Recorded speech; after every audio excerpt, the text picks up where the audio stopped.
In October 1999, Tokyo University Hospital admitted a patient who had just been exposed to 20,000 times the annual radiation limit for an average person.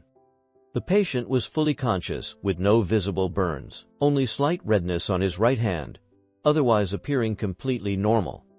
The nurses believed he'd be discharged soon. But just one day later, his skin turned red like sunburn, and his severely irradiated right hand began swelling painfully. What the patient didn't know was that at the moment of radiation exposure, all the chromosomes carrying his genetic information had been shattered. This meant his body could no longer produce new cells. Within a week, nurses discovered that removing medical tape would take patches of skin with it. Normally, skin constantly regenerates, but his old skin kept sloughing off with no replacement. His entire body began rotting away. Even worse, his white blood cell count had plummeted, leaving him vulnerable to deadly infections. Fluid began filling his lungs, making breathing difficult. After being put on a ventilator, he could no longer speak to his family. 27 days later, examinations showed his intestinal lining was shedding. His diarrhea worsened, exceeding 3 liters daily. After 3 weeks, his intestines began hemorrhaging, sometimes requiring over a dozen blood transfusions before noon. He was losing nearly 10 liters of fluid daily through skin and diarrhea. He repeatedly begged doctors to stop treatment, but could only watch helplessly as his body disintegrated. After 83 days of agony, his life ended before the new millennium.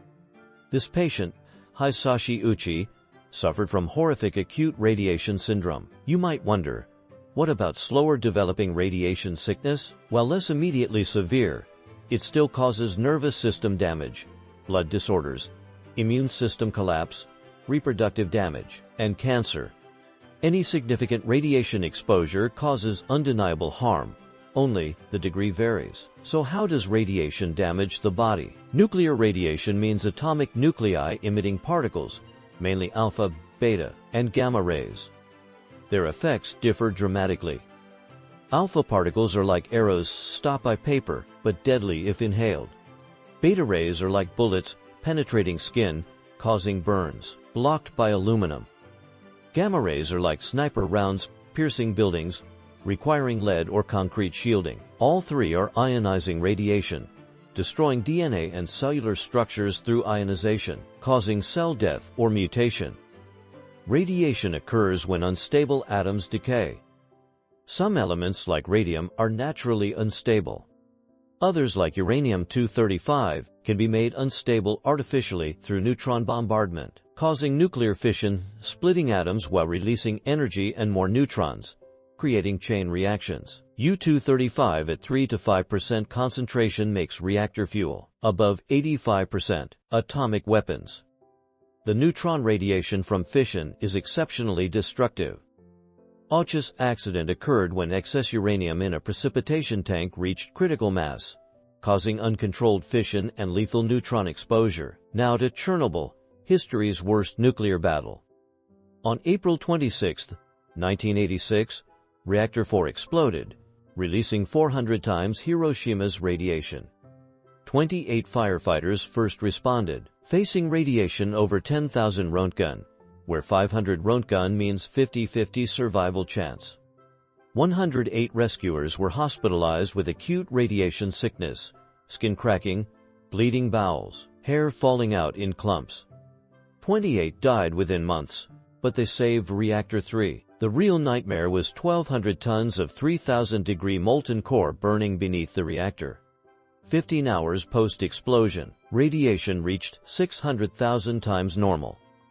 General Pikolov personally drove a lead-lined truck to measure ground zero radiation.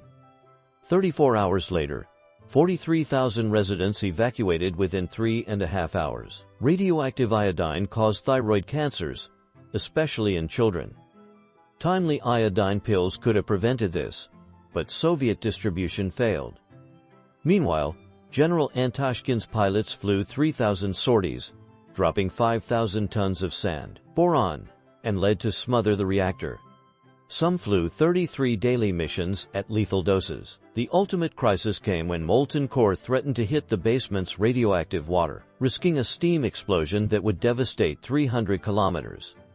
3 volunteers, Baranov, Bespalov, and Ananenko, entered the flooded basement to drain it, succeeding despite certain death expectations. Next, miners dug a 160-meter tunnel under the reactor to install cooling pipes, working in 50-degree heat without masks. One later said, "Someone had to do it. I don't regret it." Finally, 600,000 workers built a 30-kilometer containment zone and a massive sarcophagus entombing Reactor 4. 3,800 soldiers cleared radioactive debris from the roof in 45-second shifts, some hiding dosimeters to stay longer. The sarcophagus, completed in November, became a concrete tomb. While design flaws and bureaucracy worsened Chernobyl, nothing diminishes the 600,000 responders' heroism. 10% exceeded 25 Röntgen exposure limits, a measurement itself retired in 1998.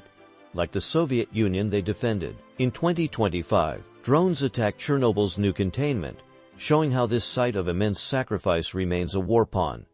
May peace return, and may humanity never forget these heroes who saved Europe from radiation. Make sure to hit that subscribe button, give this video a thumbs up, and share it with your friends and family. Thanks a bunch.